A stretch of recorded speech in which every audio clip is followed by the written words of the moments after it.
आज की माता चतुर्थ नवरात्रि में कूष्मांडा माता का पहले अर्थ कर ले, फिर कथा को भी बढ़ाएंगे। दरअसल में कूष्मांडा नाम का अर्थ करने के लिए इसके 3 संधि विक्षेप किए गए हैं, 3 भाग, कु, शु और अंडः। कूष्मांडः, कु, सु, अंडः। मां का लोप कर दिया। कु माने होता है छोटा, सु माने प्रकृति, अंड माने ब्रह्मांड। कूष्मांडा माता कौन है? तो भगवान सूत जी ने कहा कि सारे ब्रह्मांड को अपने अंड से पैदा करने वाली कूष्मांडा माता है। सात्विक, राजसिक, तामसिक देवताओं को भी कूष्मांडा माता ने प्रकट किया है। कल कौन सी माता थी? 10 भुजा वाली।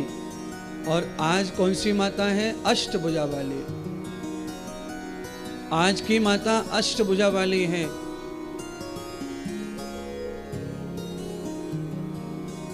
और जो अष्टभुजा वाली माता है वही ब्रह्मांड को अपने अंड कोश से पैदा करने वाली है। कोशम अंडम किशोष्टवा।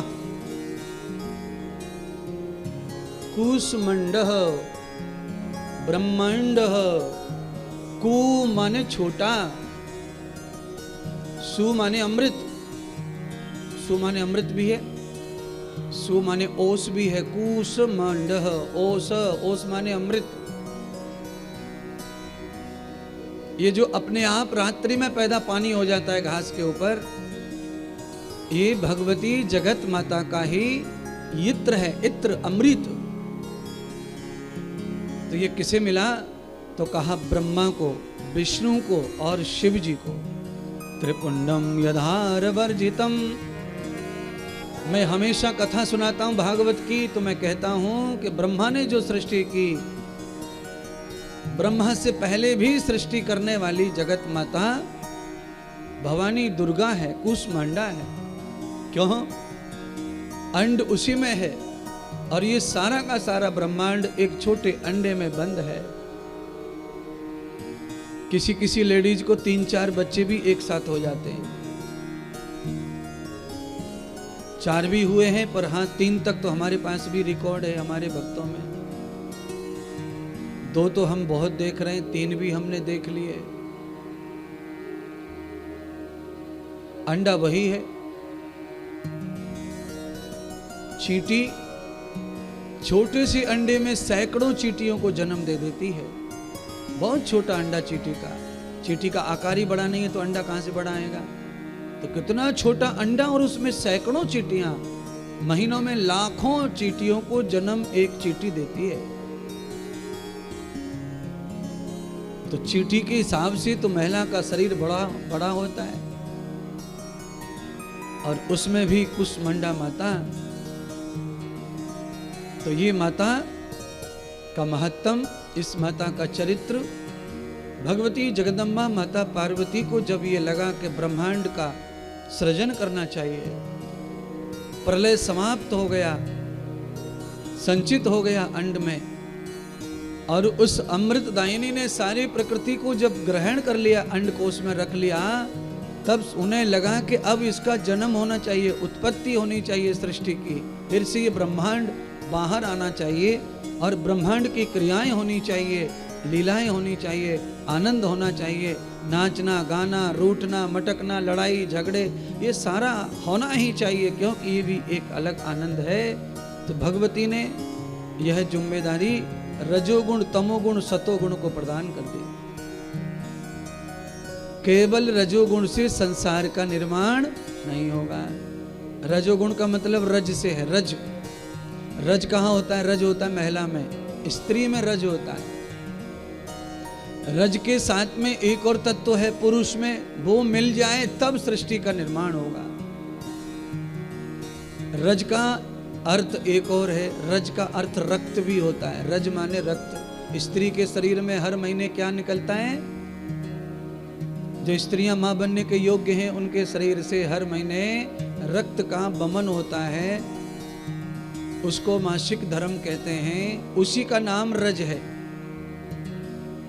उस रज से ये निश्चित होता है कि ये माँ बन सकती है, पर इसके लिए अब दूसरा तत्व चाहिए। तो जब पुरुष का तत्व संगृत होता है तो अंडे का जन्म होता है, अंडा प्रकट हो जाता है। तो हमने कल क्या जिद की थी, क्या लड़ाई की थी कल आपसे? हमने कल कहा था ना कि दो के बगैर जिंदगी नहीं है, दो तो होना ही होना। रात दिन, काला पीला हरा सफेद जो भी है वो दो के साथ जोड़कर बोला जाए। फिर बताया भी था पाप और पुण्य, सत्य असत्य, धर्म अधर्म, झूठ सच, काला गोरा, लंबा नाटा, ये सब दो ही तो है। पतला मोटा, ये सब दो ही तो है। अच्छा और बुरा दो है, संग है ये। और कभी भी एक नहीं हो सकता सृष्टि में, न कभी बुराई और न कभी अच्छाई एक नहीं रहेगा। ये दोनों साथ ही चलेंगे।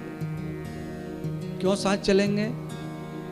कौन कौन गया राम घाट, नरसिंह घाट कौन कौन गए? अच्छा ठीक है, वहां क्या देखा? नदी के कितने किनारे? एक किनारा इस पार और दूसरा किनारा इस पार उस पार। और अपन उस पार जाके खड़े हो जाएं तो उस पार इस पार हो जाता है और इस पार उस पार हो जाता है। किनारे वही हैं। आप कहाँ खड़े हैं वहां से नाम बदलता है। आप जहां भी खड़े हैं वो अस्मिन है। अस्मिन संस्कृत में अस्मिन, इस पार, इस जगह।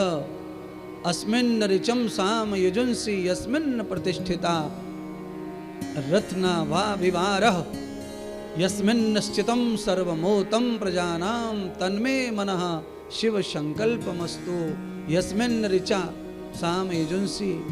आहा, कितना बढ़िया बात याद आ गई। यस्मिन यहाँ वहाँ करते करते वेद के मंत्र की वजह से कथा और दिव्य हो जाती है।